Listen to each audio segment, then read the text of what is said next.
Sementara itu, Dinas Kesehatan Dinkes Kutai Kartanegara Kukar telah menyediakan Rapid Diagnostic Test RDTNE1 sebagai alat deteksi dini demam berdarah dengue di BD. Supriyadi mengungkapkan, DTNE1 disiapkan Dinkes Kukar melalui puskesmas untuk mengatasi lonjakan DBD di kecamatan-kecamatan, apalagi kasus DBD sudah tembus angka 367 per Januari tahun 2024. Dinkes Kukar juga mengupayakan pemenuhan ABT dan obat fogging jika sewaktu-waktu diperlukan, utamanya bagi wilayah endemis. Untuk mesin fogging, sudah difasilitasi Dinkes Kukar di setiap puskesmas yang ada di kecamatan dan desa. RDT untuk deteksi dini, supaya tidak lambat penanganannya, kita backup ABT dan fogging kalau memang kondisinya memerlukan. Karena memang kita anggap ini hal kritis yang perlu dilakukan, kata Supriyadi. Warga yang berada di wilayah endemis juga diminta untuk melakukan pemberantasan di media tempat berkembangnya nyamuk Aedes aegypti. Keberadaan telur-telur yang ada di genangan air harus segera diminimalisir, sehingga tidak terjadi peningkatan kasus DBD yang signifikan. Warga yang demam atau sakit juga harus segera dibawa ke puskesmas terdekat untuk mendapatkan penanganan. Informasi ini diminta untuk disebarkan ke grup WhatsApp warga di level RT. Jangan sampai berobat sendiri, sebab kebanyakan kasus DBD justru membeli obat sendiri atau pergi ke manti. Ia bersyukur hingga kini belum ada nyawa yang terenggut karena kasus DBD. Harapannya, dengan berbagai antisipasi yang dilakukan Dinkes Kukar, maka bisa meminimalisir keburukan yang akan terjadi.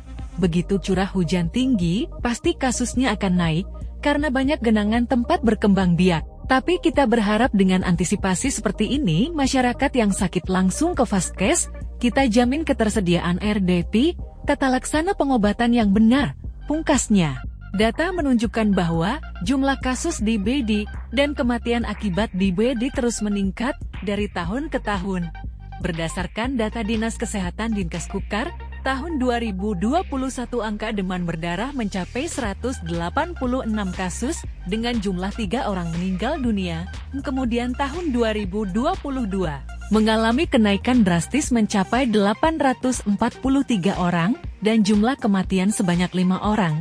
Sedangkan tahun 2023 berjumlah 1118 kasus demam berdarah dengan 4 angka kematian. Kasus DBD itu dari tahun ke tahun fluktuatif, karena memang wilayah geografis di Kukar sebagian besar air.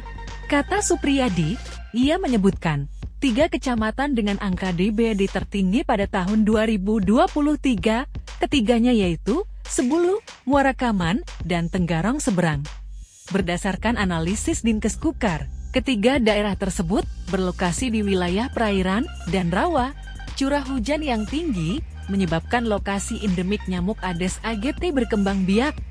Kesadaran masyarakat yang rendah mengenai kebersihan lingkungan turut menjadi persoalan. Menurutnya, yang paling penting saat ini adalah mencegah dan mengantisipasi penyebaran DBD. Kebersihan lingkungan sekitar rumah dan pola hidup sehat sangat perlu diterapkan.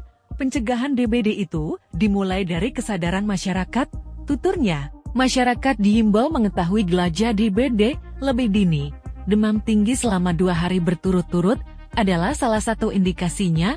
Penderita DBD memerlukan penanganan cepat dan tepat. Jika tidak, berisiko fatal yang berujung kematian. Harus segera berobat ke fasilitas kesehatan, jelas Supriyadi.